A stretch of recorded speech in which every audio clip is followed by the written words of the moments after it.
خبر شامل کرتے ہیں بوانا سے۔ بوانا سردیاں آئی نہیں مگر گیس کی لوڈ شیڈنگ پہلے آ گئی ہے۔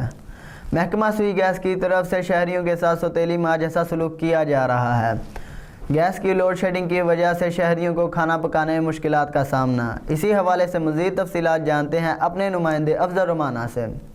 بوانا سردیاں آئی نہیں مگر گیس کی لوڈ شیڈنگ پہلے آ گئی ہے۔ محکمہ سوئی گیس کی طرف سے شہریوں کے ساتھ سوتیلی ماں جیسا سلوک کیا جا رہا ہے۔ گیس کی لوڈ شیڈنگ کی وجہ سے شہریوں کو کھانا پکانے میں مشکلات کا سامنا ہے، جس کی وجہ سے وہ شدید پریشانی کا شکار ہیں۔ اس حوالے سے شہریوں کا کہنا ہے کہ 8 ماہ سے گیس کی لوڈ شیڈنگ کی جا رہی ہے۔ کئی بار سٹیزن پورٹل اور سوئی گیس کے ڈویژنل آفس میں درخواست دی ہے، کال کر کے تسلی دے دیتے ہیں مگر عمل نہیں کرتے۔ ایل پی جی 240 روپے فی کلو گرام تک ہے، جو قوت خرید سے باہر ہے۔ رات کو جب گھر آتے ہیں مہمان آتے ہیں تو کھانا میسر نہیں ہوتا، باہر سے منگوانا پڑتا ہے۔ بہت پریشان ہے۔ شہریوں کا کہنا ہے کہ یہ لوڈ شیڈنگ صرف بوانا میں ہی کی جا رہی ہے، لہٰذا وزیر اعظم پاکستان عمران خان سے ہم مطالبہ کرتے ہیں کہ فوری طور پر نوٹس لے گیس کی لوڈ شیڈنگ ختم کی جائے تاکہ ان کی پریشانی ختم ہو سکے۔ کیمرہ مین محمد عارف ڈکو کے ساتھ محمد افضل رمانہ، بوانا۔